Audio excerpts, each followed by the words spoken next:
April 3rd, 1998, Cowboy Bebop introduces itself to the world, solidifying itself as one of the greatest anime of all time. Have you seen Cowboy Bebop? Did you like it? Cowboy Bebop is a neo-noir post-apocalyptic 80s vision of the future from a 90s perspective, where rather than a one-world government, society hangs on its own balance founded by its inhabitants and those who seek the power of the syndicate. There is a bit of idolization towards Cowboy Bebop and the 90s era of anime, defined as the golden era. Technologically speaking, it was not peak, but for artistic ability, it was peak. Cowboy Bebop sits right in the split between space-time and anime, with a solid 26 episodes. It really delivers a memorable cast and plot that crystallizes as it ages. What it is about this show that makes it stand out? I don't know. Yeah. I'm just guessing. Cowboy Bebop, an anime for the introverts, extroverts, fun lovers, existentialists, and the poets. Bebop blends genres together to create its own genre smoothie, like a jazz fest, space western, galactic blues, cigarette smoking, bounty hunting, spaceship, metalhead, martial arts, sci-fi, tragic love story, to make a start. The story contrasts between Venus, Mars, and a moon-scathed Earth, a bittersweet symphony of the deterioration of an evolving species hopelessly in love by the definition. The thing is, Watanabe, its producer, knew as soon as he found the script that this anime was going to be timeless, and he was right. He understood that, outside of his own opinions, that this was going to be brilliant. Cowboy Bebop is acknowledged as one of the most existential anime ever created. It didn't make you want to slit your wrists like Evangelion, but it made you want to continue the journey like Samurai Champloo. The characters face off with emptiness and an overabundance of world at the same time. Some say it's overthought, and it might be, but there is a lot to think about, and I believe the vast depth in such a short show is real. The poetry and the feelings inside it, they exist, but it takes time to find them. Amongst their self-guided philosophies, because really that's all the characters have, is fleeting moments of conversation that they clearly cherish, fleeting emotions and constant page-turners of experience in a godless world. With a flame that burns so bright it casts shadows from the Catholic-stained glass windows of emotion down to the ancient tiles, enhancing the light to the aesthetics of the show and subjects of human emotion that can be hard to articulate. The dreams, astrology, and the planet cycles, the stars that fall when somebody dies, not being afraid of death and it casting its eye on you, leading you to infinity. Now that is some shit right there. And that ain't like some stoner circle shit, that's some shit right there. You know, I don't mean to say an anime is good because it's philosophical and explores ideas. Like, diving down that rabbit hole isn't everyone's cup of tea, and that's all good, you know? Shit, it's really not my cup of coffee most of the time, you know? I just like the poetry and I like how it makes me feel something. There's mystery, hidden clues, and the show uses the technique of not explaining the full story very well. It keeps you intrigued. It's not just a mangaka's unmovable opinion expressed through his characters. It's more fluent and moving. Mystery is important, and it makes it feel more lifelike because 99% of the time, life really is a mystery. Like any good show, the crew is introduced. Bounty hunting is the crux that keeps the team together. They all have their story, and we have Spike and Jet. A good example of Jet and Spike's relationship is their ridiculous arguments over the bell peppers and beef. There's no beef in here. So you wouldn't really call it bell peppers and beef, now would you? Yes, I would. Well, it's not! And why was that not the adaptation? Because the Netflix adaptation was shit.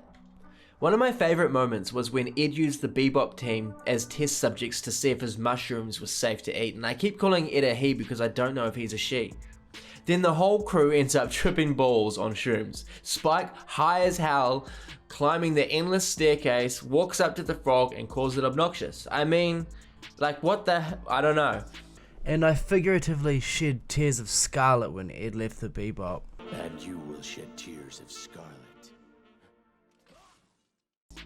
Slice of life moments, man. Moments left out of the Netflix adaptation. They fully didn't get it. For the most part, I watched the Netflix adaptation, and I'll watch anything Cowboy Bebop, man. You gotta chase that dragon, eh? And I honestly will never understand why Vicious looks so much more like Lord Farquaad than he did the original Vicious. Anyway, Faye. Faye was born into the new world. Her story is a lonely one. Faye was the type of girl to expect any man to drool over her, yet Spike nor Jet were sexually attracted to Faye, and that was the thing. Spike's heart was with Julia. Spike's life was with Julia. Jet had his past sweetheart, who he warmly let go. But they both were not suckered or simped by Faye, and that's what made them such a great team. They were close instantly, and they talked like family by, taking the piss out of each other, and then always returning back to the bebop. I'd like to say it was a holy trinity, but then Ed made it a holy square, and then I made it a holy pentagon. The show continues, covering a different story via each episode, but also follows a directional development in the overall story. For example, each character gets a dedicated backstory that explains how their stories intertwine. Then some slice of life stories with fun endings, for example the crew's leftovers in the fridge coming alive and then poisoning them, and then some more alternative stories like a cult leader trying to put all of society into a cyber reality. This show was honestly fucking really ahead of its time. Then it starts to unravel the main story plot with the introduction of Spike's lover and more about the Syndicate and Vicious. The development and execution is formidable. We aren't saturated with justified facts and attacked by the full story plot, which I really believe gives it that realistic feel, like I've said. There is enough contrast to make these 26 episodes rewatchable and so very entertaining. Long series are great, like One Piece, lots to watch. But in the 26 episodes of One Piece, we don't receive nearly the amount of stimulation as we do in the 26 episodes of Cowboy Bebop. Not to say that one is right or wrong, it's just the way that it's made. Each episode ends with a poetic line expressing some sort of emphasis on the episode. Poetic lines like, "See you, Space Cowboy," "Easy come, easy go," "Life is but a dream," "Are you living in the real world?" It carries meaning and it's just fun. Assisting a great plot is the Ultra Omega artwork, and an absolutely marvelous soundtrack by Yoko Kanno. Jazz is the main protagonist of the story. This matches the juxtaposition of the themes of the show. Watanabe said it was like a game of catch between Yoko Kanno and himself because he actually built scenes around the influence of the music, and that is vibrant, man. That's real art.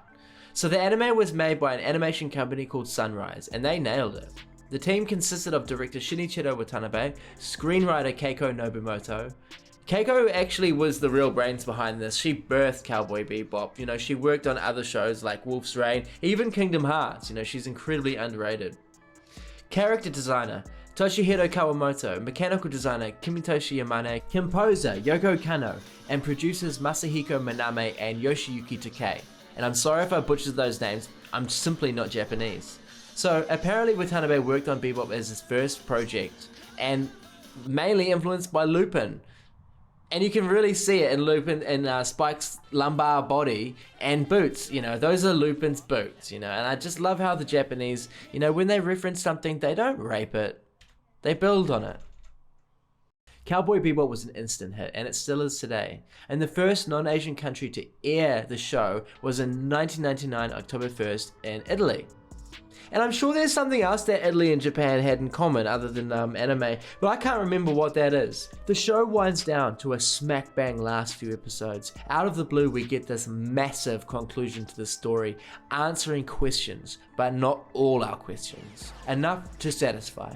It is truly bittersweet. Extremely bitter, but perfectly sweet. After losing Julia, the despair Spike refuses to show leads him to throw it all away. What are you going to do? Just throw your life away like it was nothing? I'm not going there to die. I'm going to find out if I'm really alive. I have to do it, Faye. And there is something here that I can't quite explain. It lingers in the space between dreams and awake. Something that gives me hope. Something so existential that it becomes a paradox, giving me the ability to have wonder again, and to wonder in awe at creation and the future. Cowboy Bebop was a space odyssey. It's a story in space and time. A fleeting moment in motion. It was there, and then it was gone. It's a story that leaves you wanting more, and it'll stick with you for life. As Spike walks out the door of the church after his interaction with Vicious, he holds out his hand like a gun.